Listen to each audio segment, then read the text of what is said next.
Assalamualaikum warahmatullahi wabarakatuh. Apa kabar teman-teman? Kita lanjutkan ya pembelajaran kita terkait Drexler counter attack ya.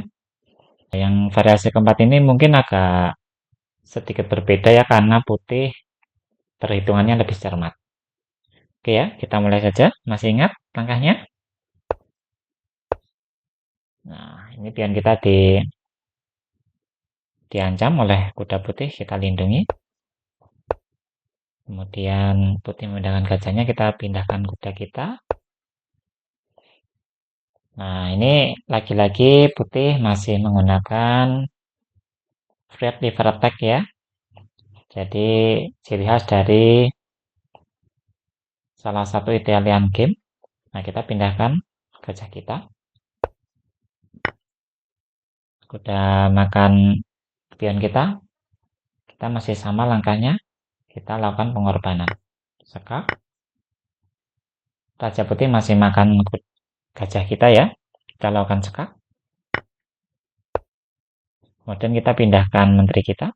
Kalau putih nggak jeli, maka terjadi sekak mat. Kemungkinan putih akan lebih aman, dia akan memindahkan menterinya ke arah situ.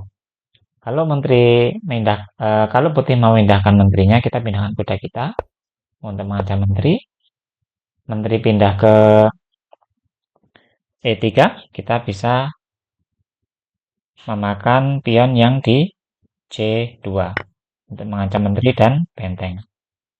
Nah, langkah yang aman untuk menteri putih itu adalah di E2. Nah, ketika posisi seperti ini kita jangan langsung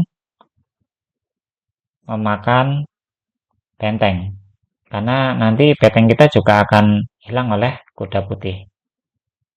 Karena ini masih dalam ancaman benteng kita ya. Nah, agar lebih aman kita pindahkan benteng kita terlebih dahulu. Jangan castling ya, karena itu nanti akan terpin oleh kuda putih yang di sini. Nah, jadi jangan rokade atau castling ya. Jadi kita pindahkan benteng kita. Nah, seperti ini. Maka nanti kemungkinan besar adalah putih itu memajukan pionnya untuk mengancam menteri kita. Kita pindahkan menteri kita ke E7. Nah, kuda kita yang akan hilang, tapi kita akan mendapatkan benteng putih. Seperti itu. Nah, jadi ini salah satu antisipasi jika putih itu melakukan perhitungan yang lebih cermat daripada yang variasi yang ketiga, kedua, atau yang pertama dari structure counter attack seperti itu ya. Jadi untuk selanjutnya tinggal kita bagaimana mengembangkan permainan kita untuk menyusun strategi kembali. Oke, semoga bermanfaat. Assalamualaikum warahmatullahi wabarakatuh.